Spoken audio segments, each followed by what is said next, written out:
আমি মনে হয় আর বেশি দিন বাঁচবো না। যে অত্যাচার শুরু হয়েছে আমার ওপর দিয়ে, হায় আল্লাহ, মানুষের 2-3টা করে বাচ্চা তারা কিভাবে সহ্য করে, আমি একটা বাচ্চার অত্যাচার সহ্য করতে পারি না। আজ থেকে প্রায় 2 সপ্তাহ আগে থেকে আমি বুঝতে পারছি যে এমন এক শুক্রবার আসতেছে সামনে, যে শুক্রবারে আমার অর্ধেকটা হতে হবে। আমি আগে থেকেই জানতাম যে টাকা পয়সা আমায় গোটায় নিতে হবে। যখন থেকে দেখছি মাইকিং করতেছে আমাদের বাসার সামনে, আমার গেটের সামনে, আমারই ছাদের নিচে ওয়াজ মাহফিল হবে। যাই হোক, সেই দিন গুনতে গুনতে এক শুক্রবারের দিন সেই দিন চলেই আসলো। আমি তো দোকান থেকে আসতেই চাই না, আমি তো জানি দোকান থেকে গেলেই আমার টাকা পয়সা অর্ধেকটাই শেষ হয়ে যাবে।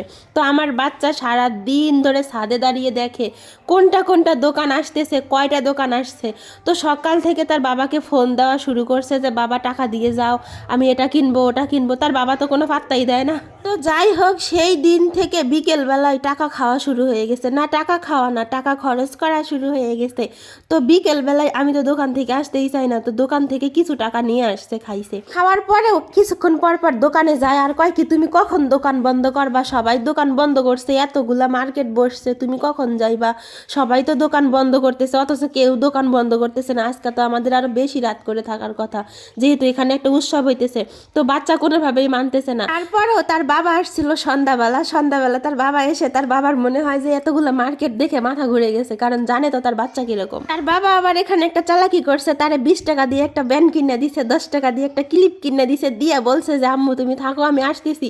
এই আসতেছি কথা বলে সে ভাগছে তো ভাগছে, যখন দোকানপাট উঠে গেছে তখন ফোন দিছে। তো যাই হোক, এর মধ্যে তো তার বাবা তো বেঁচেই গেল, আর আমার তো কি হয়ে গেছে এটা তো আপনারা সবাই বুঝতেই পারছেন। এখানে আমার মেয়েটা কতবার যে ওয়াজ মাহফিলের উৎসবে গেছে এটা বলার বাহিরে, হিসাব করতে হবে হয়তো। কারণ ও বারবার বাসায় আসতেছে একটা একটা জিনিস নিয়ে, আবার কান্না করতেছে আবার যাব, আবার বাসায় আসতেছে আবার একটা একটা করে জিনিস নিতেছে, আবার বলে আবার যাব। এরকম করতে করতে প্রায় 5-6 বার মনে হয় ও চলেই গেছে ওয়াজ মাহফিলে। তো আমার তো টাকা পুরো শেষ হয়ে গেছে। টাকা খরচ করলাম আমি, আর ওর বাবা ভিডিও দেখে বলে কি, তুই আমার বাচ্চাটারে খারাপ বানাইতেছস। আমি বলে বাচ্চারে খারাপ বানাইতেছি। আচ্ছা যাই হোক, এখানে এরকমই হয়, বাচ্চা কিছু ভুল করলে বাবা বলে মার মতো হয়েছে মা, বাচ্চা আবার কিছু ভুল করলে মা বলে বাবার মতো হয়েছে। তো এরকমই ঝগড়াঝাটি হয় আর কি। তো এখানে আবার দেখা যায় কি, ছোট ছোট পাতিল হাঁড়ি, কিছুদিন আগে আমার মেয়েরে আমি মাটির হাঁড়ি পাতিল কিনে দিছি, তো এখন আবার দেখা যাইতেছে স্টিলের হাঁড়ি পাতিল ও নেবেই নেবে। তো যাই হোক, এতক্ষণ ধরে তো বাচ্চার কথাই বললাম, আর আমরা ওয়াজ মাহফিলে এসে কি খেলাম কি কিনিলাম এগুলো তো আপনাদেরকে দেখাইলাম না, বললামও না। এখানে অনেক কিছুই নিছি, পরিবারের সবাই মিলে খাওয়া দাওয়া করছি, আবার যারা বাসায় ছিল খাবার কিছু বাসায় নিয়ে গেছি, তো ইত্যাদি ইত্যাদি এরকমই আর কি। তো এখানে ওয়াজ মাহফিলে বেশি কিছু বসেনি, শুধু কসমেটিক্স ছিল একটু বেশি, বাচ্চাদের খেলনা ছিল বেশি।